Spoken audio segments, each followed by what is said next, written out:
All right, let's dive into a technology that is completely changing the game for how we build virtual worlds. It's called OpenUSD. You might have heard of it, but today we're going to break down what it is, how it actually works, and why it's such a big deal. But first, I want you to think about this problem. Picture a massive, complex 3D scene for a movie or a game. You've got literally hundreds of artists, animators, lighting experts, modelers, you name it, and they all need to work on the same scene at the same time. How on earth do you manage that without it just turning into complete and utter chaos? And this isn't just a theoretical question. It's a very real problem that has been a major headache in 3D production for years. It's the chaos of collaboration. In a typical old-school pipeline, it really is a digital traffic jam. You've got artists accidentally overwriting each other's work. We call those destructive edits. That leads to those file version nightmares.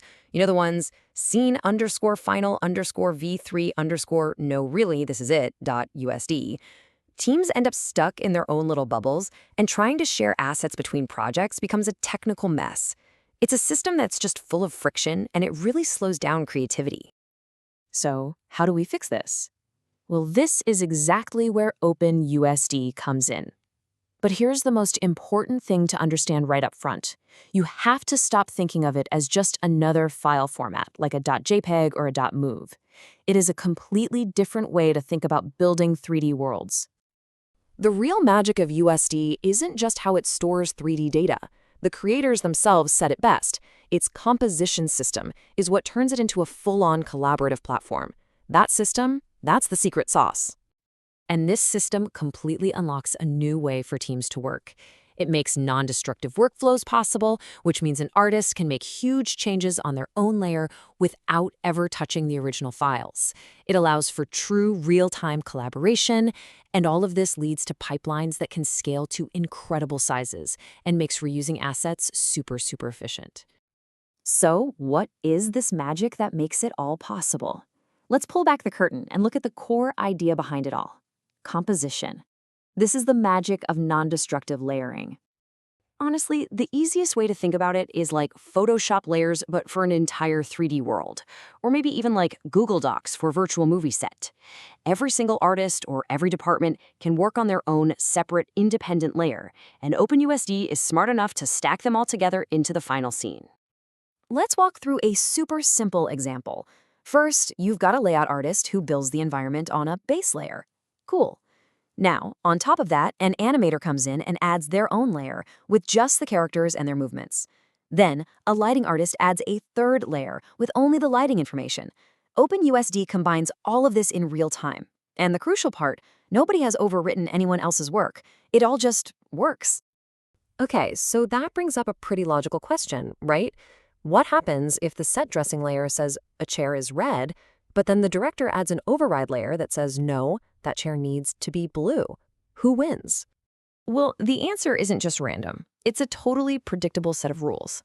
Think of it like a chain of command. USD has this clear hierarchy for every single change, so there's never any confusion. For example, the L you see here stands for local. Any change you make locally in the file you're currently working on is the strongest. It always wins. It has the final say. Weaker opinions, like something from a file that's just being referenced, can be easily overwritten.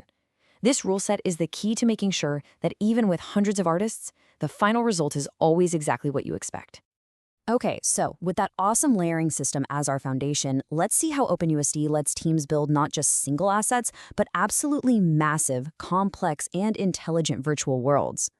The whole thing really comes down to the principle of modularity. And the best analogy I can give you is a giant bin of Lego bricks. You don't create a brand new, unique brick every single time you need one, right? Of course not. You've got standard, reusable pieces that you can combine in infinite ways. OpenUSD applies that exact same logic to 3D assets. But that modularity creates a new challenge.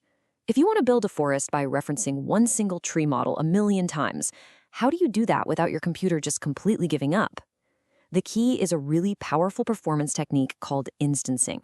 And it's all about choosing the right tool for the job.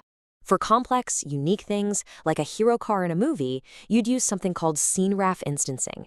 But for massive populations, and I mean things like blades of grass, trees in a forest, rocks in a debris field, you use point instancing. It's an incredibly memory-efficient way to populate a scene with thousands or millions of copies of a single asset. And the result of all of these techniques working together is just staggering.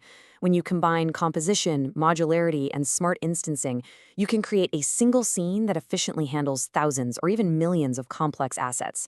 It just opens the door to a level of scale and detail that was barely possible before. Now, this is clearly a powerful technology for big studios. But let's bring it back home. Why does any of this matter for your work, for your career? While for you, it means you can handle scenes with millions of elements without your computer grinding to a halt. It gives you the flexibility to customize your own workflow with your own data. It gives you a clear, scalable way to organize even the most complex projects. And through a built-in framework called Hydra, you can connect your OpenUSD scenes to pretty much any modern renderer you want. You're not locked into a single tool anymore. And let's be really clear about this. Knowing your way around OpenUSD is no longer a niche specialty. It is rapidly becoming a foundational, non-negotiable skill across every single industry that uses 3D, from film and games to architecture and even industrial design. And as this tech becomes the new standard, the industry is creating clear paths for you to prove your skills. You're now seeing official certifications from major tech companies. These are industry-recognized credentials that basically say, yes, this person knows how to build and manage a modern 3D pipeline. It's a huge deal. So, at the end of the day, OpenUSD is a shared language. It's a common blueprint for building the next generation of 3D experiences, collaboratively, and at a scale we've never seen before. The blueprint is here. The only question left is, what will you build with it?